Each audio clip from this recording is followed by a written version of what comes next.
Like, when I look at France, you know, then I look back at the Brits, and we don't really do it. Like, Brits have such a stiff lip, don't talk about your feelings, like that sort of mentality, don't we? Don't make a fuss, don't cause a scene.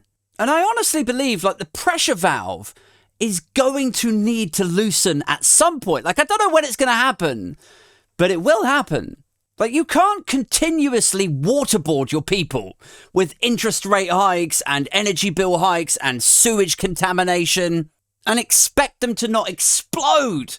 Like, sooner or later, you can't just pummel motherfuckers with hardship and woe while the billionaires get richer and just expect there to not be a cutoff point. Like, I know I've said this before, but you can only fob people off for so long. Like, they knock on your door the first time. They're like, yeah, could we get a little bit of help with the rent? And you're like, yeah, nah, I'm a bit busy. Yeah. And then they go away, you know, they're like, oh, well, I guess I just won't be hungry anymore. You know, that's it. Just don't be hungry.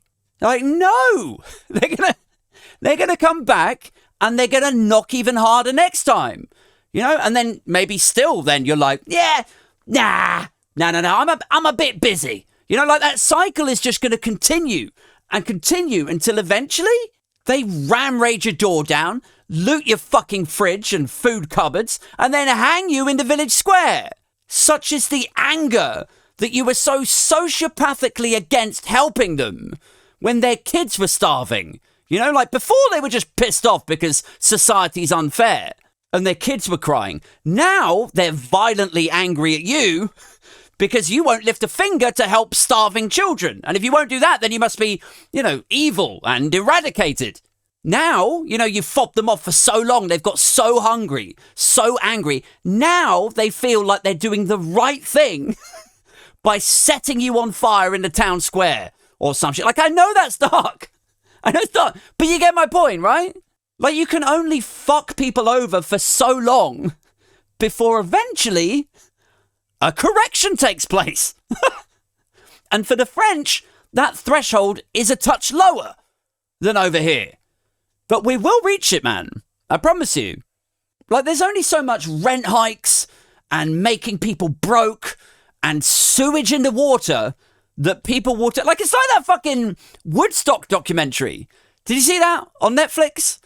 The thing about Woodstock 99 and how they didn't order enough water... or they started to run out, and so then the vendors were like price gouging it, and then the water supplies that they did have had fucking cholera levels of shit in the water, so people were broke, and there's shit in the water, and what the fuck happened? The whole thing collapsed into a rapey, rioty, violent, and murderous nightmare.